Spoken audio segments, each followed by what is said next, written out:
আজকে না অনেক দিন পর কিন্তু চাউমিন বানালাম, সেজন্য তোমাদের সঙ্গে আমি শেয়ার করছি। অনেক দিন বলতে অনেক দিনই বানানো হয়নি, যেহেতু এখন সকালবেলায় টিফিনে বেশিরভাগ রুটি পরোটা এগুলোই হয়, সেজন্য কিন্তু চাউমিনটা এখন সেরকম বানানোই হয় না। তো ভাবলাম আজকে চাউমিনটা বানাই, না হলে কিন্তু চাউমিনটা পোকা লেগে যায়, আবার প্যাকেটের ভেতরে থাকলে নষ্ট হয়ে যাবে অনেক দিন থাকলে, তাই না? সেজন্য কিন্তু আমি এই চাউমিনটা আজকে টিফিনে বানাচ্ছি।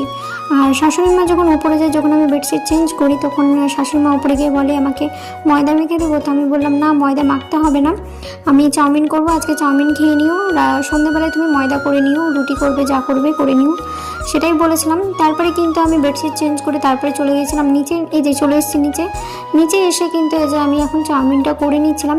জানো তো চাউমিনটা করেছিলাম কিন্তু সসটা যেহেতু পরিমাণে একটু বেশি হয়ে গেছিলো, তার জন্য একটু চাউমিনটা টক টক লাগছিলো খেতে। শাশুড়ি মা যখন খায় তখন শাশুড়ি মা নিজেই বললো চাউমিনটা একটু টক লাগছে, সেজন্যই জানতে পারলাম। আর আমি খাইনি, কারণ আমি মোটা চাউমিন খেতে ভালোবাসি না, সরু চাউমিন যেটা হয় সেটা খেতে আমার বেশি ভালো লাগে, সেজন্য কিন্তু সরু চাউমিনটাই আমি খাই ভালো লাগে বলে, আর মোটা চাউমিনটা আমি খাই না।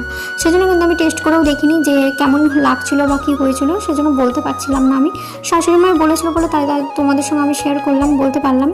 তো যাই হোক, আমার কিন্তু এই যে চাউমিনটা কিন্তু রান্না কমপ্লিট হয়ে গেছে।